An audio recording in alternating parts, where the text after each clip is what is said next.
Hey everybody, it's Jason with Parallel Reality coming back with you here today with an article from Newsbusters. This is dated July 11th, and this headline just made me laugh out loud when I saw it. It says, Disinformation. MSNBC's Joy Reid and Ben Collins deny any big tech censorship.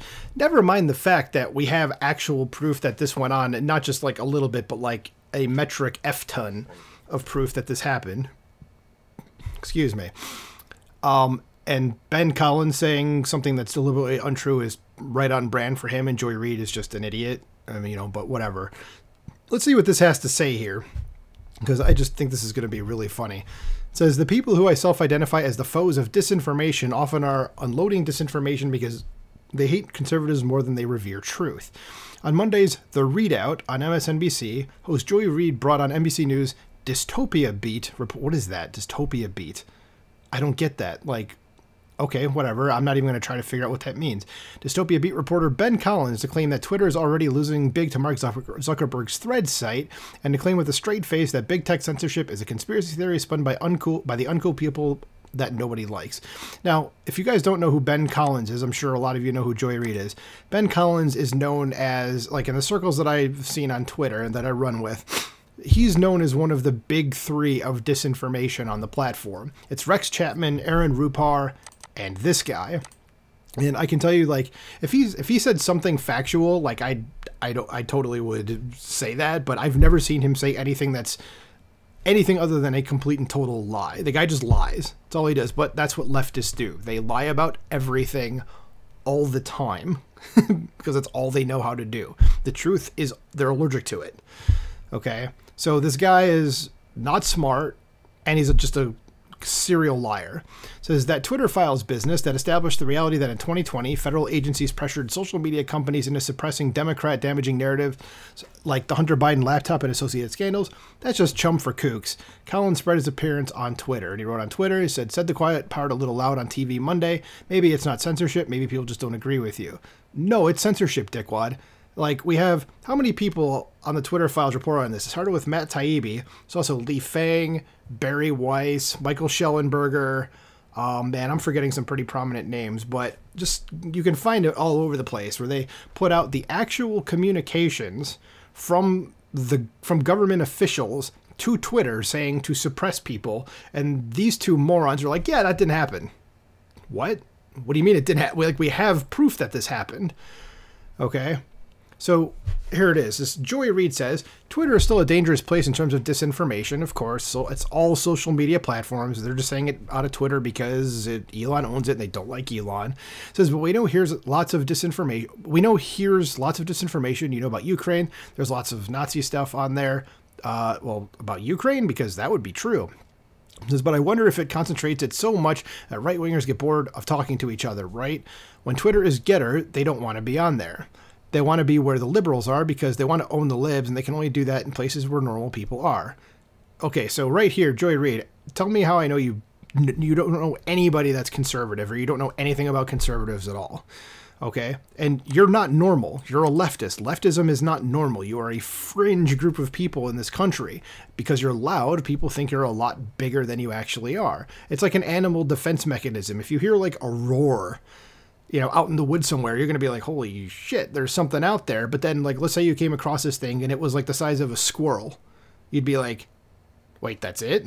And that's kind of how it is with leftists. Like, they're the size of a squirrel, but they sound like a lion. Okay? And she has the effing dignity to say where normal people are. You guys are not normal. You are the fringe, and you do not understand that. So let's keep going here. It says, and I wonder if start trying to infect and impact threads the same way, and whether there's enough guardrails to keep them from going over there. Because that's one thing I've noticed. They don't like talking to each other. Well, Joy, you're an idiot, so this is just stupid. It says they want to talk to normal people. That's not you, so that's why they're on Twitter. It says and that they can only do that if they break out of their closed platforms and get onto ones where normal people are. I love how she says that she's basically like, we're not in an echo chamber. Everybody else is. All the conservatives are. It's like, no. Conservatives want to talk to liberals because conservatives are able to defend their ideas. Liberals are just, nah. No, like, they're the ones that want to be in an echo chamber. And if the last few years have shown anything, it's not even liberals. I say it's leftists. Leftists want to be in an echo chamber. That's where these people are. Okay, like what Joy Reid's whole comment here is basically her saying, I live in a bubble. and I'm going to make assumptions about the people outside of the bubble. Okay, I don't know anything about them. I've never actually talked to them, but I'm just going to make assumptions, and this is what I came up with. And you're stupid for thinking that. So Ben Collins responds and says, yeah, it's the ever-repeating story of the internet. This is how it's always gone, by the way. People create these small enclaves where they find themselves to be safe, comfortable, to have regular conversations with their friends. You mean like you guys were on Twitter a few years ago? Anyway, so then those places become cool and interesting, and people want in on those conversations. They want to be part of that community. They become bigger and bigger. Eventually they become so big that some people with unpopular opinions think there's a conspiracy as to why they're being shut down. No, again, we have the proof. This is not a questionable thing. This is true. You don't have to like it, but it's true. Sometimes, for example, they create these things called the Twitter files. Yeah, that's what I'm talking about. He's trying to act. This guy's such a condescending F-wad. My God. Says that they launched GOP congressional investigations to find out why these things are happening. Because the government was suppressing speech. They were violating people's First Amendment rights. You nutbag. What the hell is your problem? But it turns out that maybe their opinions are just not something that people want to listen to. It's not censorship. It's just the way it is. And no, this is wrong. It's people want to hear them, you know, and I like how he just dismisses it as just like, nah, people don't want to listen to you. No, they were being censored. The Twitter files is the proof of that. And you're just going, yeah, that didn't happen. That thing that everybody knows happened and that we have proof of, it's not a thing. It's like the movie The Sound of Freedom, which I haven't seen yet, and I'd very much like to. But it's like suddenly after that movie came out, you had people on MSNBC and CNN basically being like, yeah, that's just a QAnon conspiracy. I don't even really know what QAnon is anyway. It's like, no, this is based on a dude's actual life story. This actually happened to him. And they're being like, nah, it's a conspiracy theory. It's like, we have the proof. What is your problem?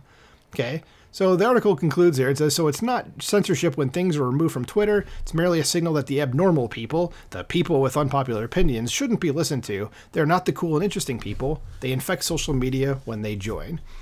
It says, yeah, so first of all, I don't recommend listening to either of these people because everything they say is going to be a lie. And this is what I've said about MSNBC for years now, is that it's leftist fantasy land.